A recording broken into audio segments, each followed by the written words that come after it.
Okay, we want to continue looking at holistic health, how to acquire a wealth of holistic health, complete health. We are thoroughly equipped for this path that God wants us on. And it's not just our physical bodies, that's one component of the four parts of us. There's our physical health, our mental health, our cognitive reasoning, our decision making. There's our emotional health.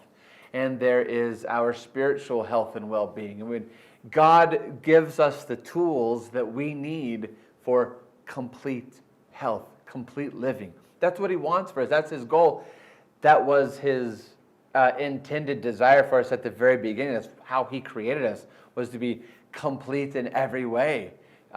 Even their physical health. I mean, they were given perfect bodies, but they were put to work in the garden. They weren't just supposed to sit around, playing harps as cartoons like the show The Eternity of Heaven or Life with God. It's not just sitting around. They were to work and tend in the gardens too. And they didn't have weeds and thorns and the problems that we have today because of sin, but there was still work that needed to be done. God wanted them wholly living their lives completely. So we're going to pick that up with this new part, and we're going to look at what Paul said to the Romans here about our complete health. Remember who he's talking to, but not just the name, the Romans. Put yourself in that context. Study it. Think about it. Rome is the seat of evil. It is Babylon in Paul's day. It is pagan. It is hateful. I don't think at the time of him writing the book to the Romans it was persecuting yet, but it was really close. I mean, it's right there where they're ready to erupt all over Christians. Now, of course, they were in Israel, but that was because of the Jewish pressure. But it wasn't it started national, and then it went universal, if you will, all throughout the empire. And Revelation is pretty clear. That's how persecution in the last days is going to work as well.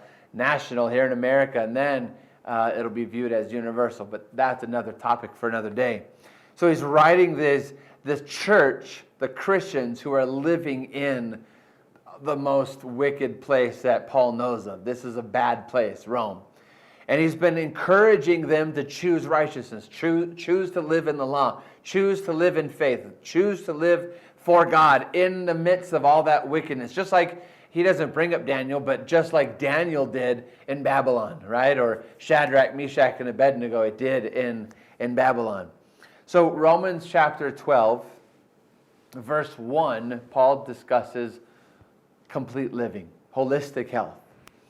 He says, I beseech you, therefore, brethren, by the mercies of God, that you present your bodies a living sacrifice, holy, acceptable to God, which is your reasonable service.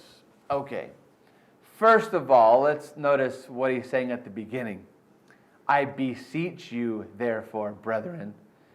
Beseech, and that's not a word we really use these days. I'm pleading with you. I'm begging you. Apparently, Paul knows something about this church. He knows that they're not living holistically. He's already discussed their problems with sin.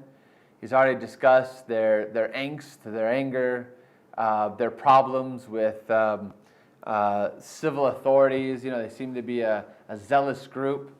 They're not living very holistically here. There isn't a lot of health in this group. Even though maybe they're focused on God and they would call themselves Christians and they were a church, they needed a lot of help. They were not yet complete. And this is what Paul is begging them to do. He's begging, okay, guys, listen, I know I've been saying this, but please, please, please, please listen to this. Please listen to this. And then he gives them the most important rule to health: by the mercies of God. We live in a sinful world. There's pollution in our water, our air, our food. We do what we can holistically with our emotional health, with our mental health, with our spiritual health, with our physical health. We are called to do what we can. That's what this verse is saying. Do what you can. It is your reasonable offer to God, your reasonable service to God, he says. It is fair of God to ask you to do what you can, but do so by the mercies of God. Realize that your life is in God. Your joy is in God. Your physical health is up to God. Your mental abilities are up to God. He is the one in control. Your spiritual life is really, we are saved by faith, right? We are saved by faith. He is saying, you need to do what you can, but do so by the mercies of God. Your bodies, they are a living sacrifice to be emotionally happy, physically healthy, to be mentally discerning, to be spiritually walking. It takes some sacrifice to let go of some of the things of this world. There are things, family, that you need to give up, that I need to give up. There are things we need to give up so that we can be holistic. They are not the things that make us complete. So many things we think make us complete.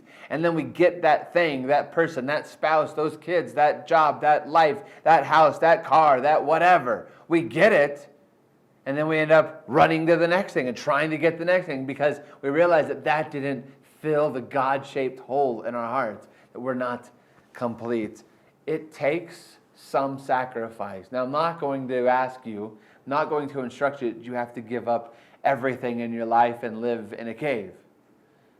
We don't have to live, completely disconnected and completely disassociating with the world around us as like a hermit somewhere.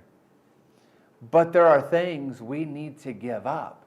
And you might already know those things. I don't know what your I know what my things are. You may be thinking about the things in your life already that you need to give up. And you might be thinking, how in the world can I do that? How in the world can I give those things up? They control me.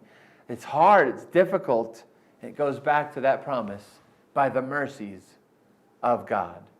You can give up those things that are actually damaging your holistic health. And you can do so by the mercy of God.